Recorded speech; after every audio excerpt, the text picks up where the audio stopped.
Panginoon, gawin mong ligtas ang aking araw at ng aking pamilya. Panginoon, maraming salamat sa mga bagong blessings na hatid ng araw na ito. Alam ko, Lord, na marami ka na namang pagpapala na ibibigay sa akin. Marami kang blessings tulad na lang ng nagising ako sa araw na ito. Ito pa lang, alam kong may plano ka pa para sa akin.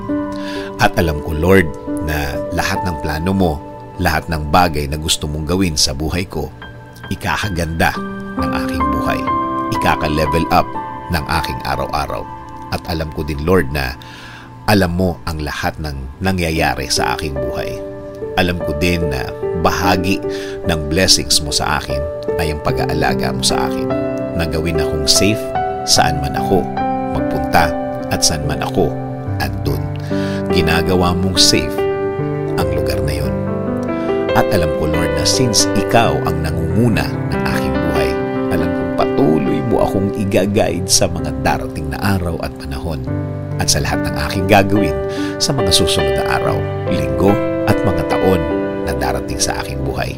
Kaya ngayon, Lord, kasama po ng aking dasal na ito na alagaan at protektahan mo din ang aking pamilya, Lord.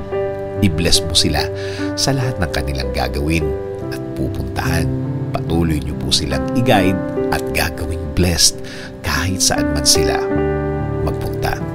At alam ko din, Lord, na meron ka ding magandang plano para sa kanilang mga buhay.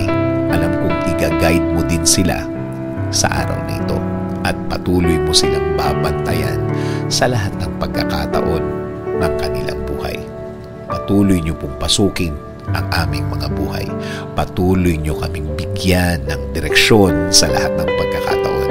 Ilagay niyo po sa aming mga buhay ang mga tamang opportunity sa aming mga daan. Bigyan niyo din po kami ng guidance sa lahat ng aming gagawin sa araw na ito at sa mga susunod, mga gagawin na nakaayon sa inyong plano, Lord, para maging pleasing po sa inyo ang aming buhay. Gawin niyo rin pong ligtas ang mga biyahe na gagawin namin sa araw na ito. Ilayo niyo po kami sa mga masasamang pangyayari na pwede naming ikapahamak.